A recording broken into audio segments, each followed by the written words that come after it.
நண்பர்களே, நமது அன்றாட வாழ்க்கையில் நாம் செய்யும் ஒவ்வொரு செயலிலும் இறைவனின் பாதுகாப்பும் அருளும் இருப்பது அவசியம். அந்த வகையில் நாம் தினமும் பயன்படுத்தும் கழிவறைக்கு செல்லும் போது, அங்கிருந்து வெளியே வரும்போதும் ஓத வேண்டிய மிக முக்கியமான துஆக்களை பற்றித்தான் இந்த வீடியோவில் பார்க்க போகிறோம். அஸ்ஸலாமு அலைக்கும் வரஹ்மத்துல்லாஹி வபரகாத்துஹு. முதலில் நாம் கழிவறைக்கு செல்லும் போது சில ஒழுக்கங்களை கடைபிடிக்க வேண்டும். உள்ளே நுழையும் போது இடது காலை முன்வைத்து நுழைய வேண்டும். துஆ: அல்லாஹும்ம இன்னி அஊது பிக மினல் ஹுப்தி வல் ஹவாயித்.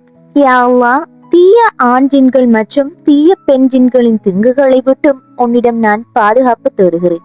கழிவறை என்பது அசுத்தமான இடம் என்பதால் அங்கு இருக்கக்கூடிய தீய சக்தியிடமிருந்து நம்மை பாதுகாத்துக் கொள்ள இந்த துஆ மிகவும் அவசியமானது.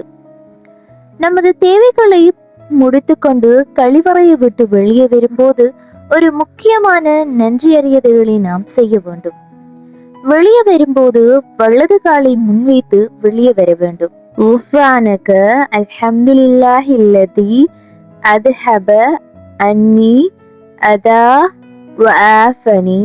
இறைவா, உன்னிடம் நான் மன்னிப்பு கோருகிறேன். எனக்கு துன்பம் தரக்கூடிய அசுத்தங்களை என்னிலிருந்து வெளியேற்றி எனக்கு ஆரோக்கியத்தை தந்த அந்த அல்லாஹ்வுக்கு எல்லா புகழும்.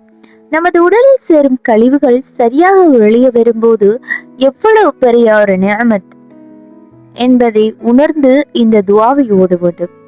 நண்பர்களே, மிக சிறியதாக தோன்றும் இந்த துஆக்கள் நமக்கு பெரும் பாதுகாப்பையும் நன்மைகளையும் பெற்று தருகின்றன.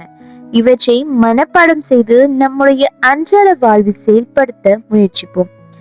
இந்த தகவல் உங்களுக்கு பயனுள்ளதாக இருந்தால் உங்கள் நண்பர்களுக்கும் பகிருங்கள். இது போன்ற மேலும் பயனுள்ள தகவல்களுக்கு நமது சேனலை சப்ஸ்கிரைப் செய்யுங்கள். ஜஸாக்கல்லாஹ் ஹைர்.